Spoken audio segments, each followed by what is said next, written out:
Hey, how's it going? So I'm here at Cruisers and Company with Johnny. We've got Shell back here, which is my 1996 80 Series Landcruiser.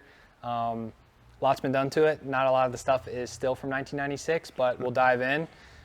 First, Johnny, you want to talk a little bit about just the shop real quick and what you guys do here? Sure, yeah. Cruisers and Company is a Toyota Land Cruiser specialty shop. We'll work on any maker and model of Land Cruiser and really any Toyota four-wheel drive for that matter. We're kind of a performance shop in the fact that we do engine modifications and engine rebuilds and add power in-house. So, you know, we do a little bit of everything. Really the only thing that we wouldn't do to your Land Cruiser is paint and body. Yeah. That's where we kind of draw the line. Awesome. Yeah, and he's done a lot of that work to this cruiser. So we'll start from the front and then work our way back on what's been done to it. So as you can probably see up front, we've got the SLE short bus bumper. Additionally, we have the SLE bumper in the rear. Also, we have the Baja design lights here. And then underneath, we have the Dobinson long travel suspension with the IMS shocks and the dual rate coil springs, as well as the Delta arms up front. I'll let Johnny kind of talk about what we did to the braking system, which in my opinion has been the best upgrade that we've really done to the truck besides the engine. So yeah, so when Hill brought this truck into us, it had the factory brakes and factory axles. And so when we were going through it, we added a set of RCV performance axles to the front and to the rear because we knew that he was making the jump to a set of 37-inch tires.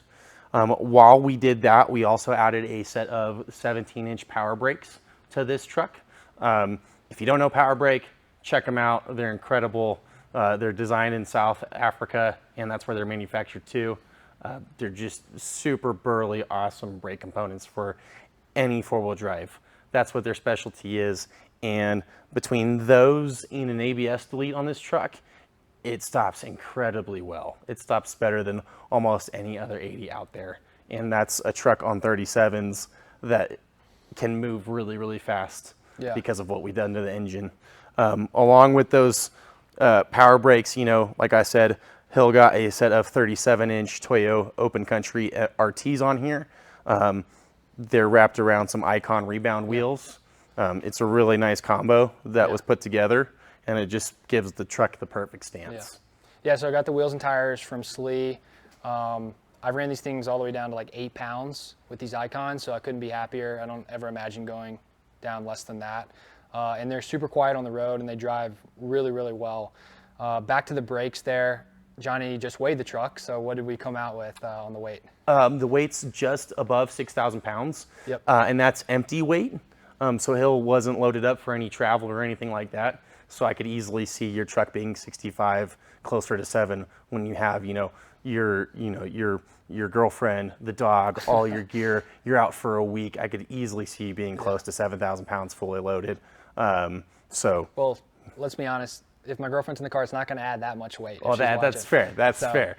It's all the gear. It's all the gear and the beer. It's the beer that's the real problem. But anyways, back to kind of working our way back. So braking system, and then we've got the white knuckle sliders, which I love and have been great on each side there. And then, as mentioned before, the SLE bumper in the rear. Additionally, in the rear, we have the Delta Panhard correction bar. Is that? Yep. So Delta Vehicle Systems, they make a Panhard correction bar for the 80 series. It changes the geometry in the rear, makes the truck drive a lot better. It complements their front radius arms that we put on here really, really well. It's just all around the perfect combo to fix your suspension geometry on your 80 series. Yeah, for sure. So with these 37s and that long travel Dobinson kit, we also got their adjustable upper and lower control arms in the rear. So that combined with the Delta products that we mentioned really make this truck drive. I mean, there's no vibrations, there's no rumbles, nothing. It drives 85, 90 miles an hour down the highway, and it's smooth as butter. So I couldn't be happier with the way it articulates, the way it drives, and the way it is off-road. So it's really dialed in. No, it's really one of the best driving 80s that I've ever been in. And that's saying a lot because we primarily almost exclusively work on 80s at this point.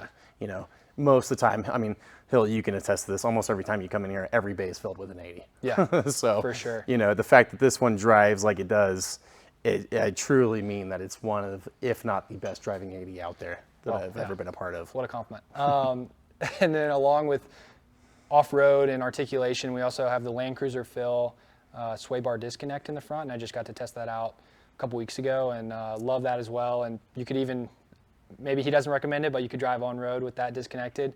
So really, the flex and the drive is awesome.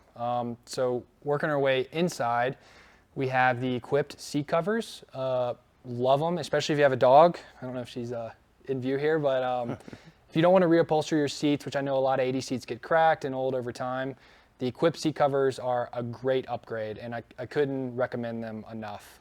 I also have a drawer system that I built myself, so use that for storage, which I recommend as well, to put a storage system in your 80 to keep your tools and whatnot.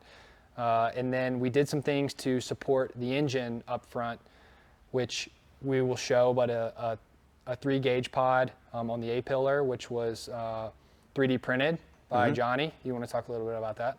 Yeah, so we'll probably dive into this more in our next clip. Yep. But on the inside, he's got some supporting mods to what we've done with his engine and drivetrain.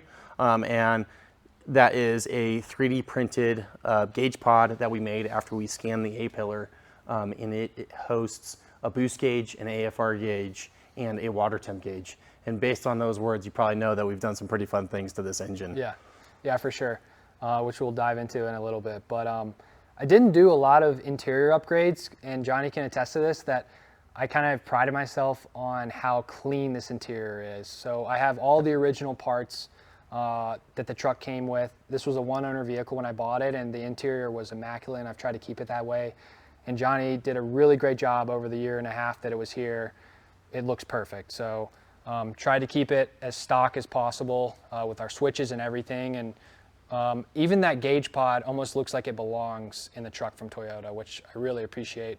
And then additionally, we've hidden the engine management system behind the glove box and put in a hidden USB plug-in to be able to connect the laptop to support the mods that we're going to talk about next.